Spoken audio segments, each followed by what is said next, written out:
দক্ষিণ কামৰূপৰ সোণতলীৰ পল্লীমংগলত সংঘটিত হল ভয়ানক অগ্নিকাণ্ড।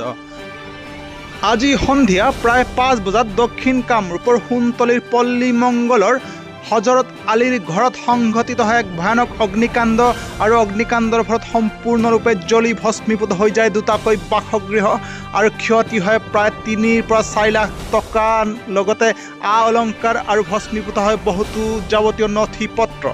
লক্ষণীয়ভাৱে আৰক্ষী তথা অগ্নি নিৰ্বাপক বাহিনীক খবৰ দিয়া হৈছিল যদিও বহু দূৰত অৱস্থিত হোৱাৰ কাৰণে সময়ত উপস্থিত হ'ব নোৱাৰিলে অগ্নি নিৰ্বাপক বাহিনী আৰু ফলত সম্পূৰ্ণৰূপে ভস্মীভূত হয় দুটাকৈ বাসগৃহ আৰু লোকচান হয় প্ৰায় 3 পৰা 4 লাখ নগদ টকা অলংকাৰ আৰু যাৱতীয় বহুতো নথি পত্ৰ। আৰু এই ঘটনা সংঘটিত হৈছে দক্ষিণ কামৰূপৰ সোণতলীৰ পল্লীমংগলত অৱস্থিত হজৰত আলীৰ ঘৰত। অৱশ্যে পিছত ৰাইজে আহি নিৰাপদে পৰিয়ালটোৰ লোকসকলক উদ্ধাৰ কৰিবলৈ সক্ষম হয়।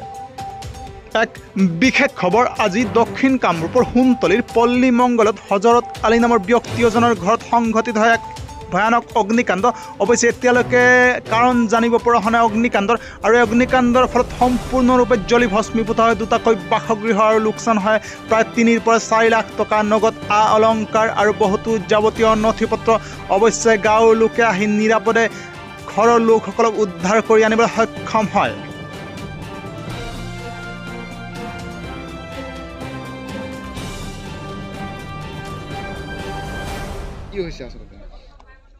ইয়াতে দেখা বস্তুটো বৰ্ণনা কৰিব একদম ভয়ংকৰ দুখৰ বিষয়। তেওঁ এজন সফল খেতিয়কো আছিল, সমাজসেৱকো আছিল। আজি তেওঁৰ যি অৱস্থা হ'ল দুখ লগা বিষয়। তেওঁৰ নিজ পৰিবাৰক লৈ তেওঁ এটা অপাৰেশ্যনৰ কাৰণে মেডিকেলত গৈছিল। তেওঁলোকে ঘৰত নথকাত লাইনৰ বিদ্যুৎ হয়, শ্বৰ্ট চাৰ্কিট হৈ ঘৰত এনেকুৱা অগ্নিকাণ্ড হ'ল। এক কথাত তেওঁক মানে বাকী একো নাই, তেওঁৰ সংসাৰটো একদম গড়বড় হৈ গ'ল। তেওঁৰ মানে যিমান নথি পত্ৰ ডকুমেণ্টছ মানে একো ওলাব নোৱাৰা হ'ল।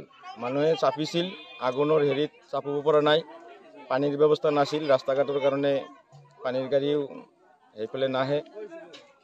মানে এটা পৰিয়াল একদম সম্পূৰ্ণৰূপে ধ্বংস হ'ল। জুইকোণৰ নাম আছে, ৰাইজে নামাইছে নেকি? ৰাইজে দূৰৰ পৰা পানী আনি সেই বাল্টিৰে মগেৰে যিমান পাৰে ৰাইজে সহায় কৰিছে। কৰিলেও মানে একো ফাইদা নাই, লাভৱান হোৱা নাই, সম্পূৰ্ণ শেষেই। এতিয়া তেওঁ এতিয়ালৈ ঘৰত অহাই নাই, তেওঁ মেডিকেলতে আছে। তেওঁৰ যি মেডিকেলৰ পৰীক্ষা পাতি যিবিলাক আছিল একদম সকলোৱে পুৰি মানে নষ্ট হৈ গৈছে।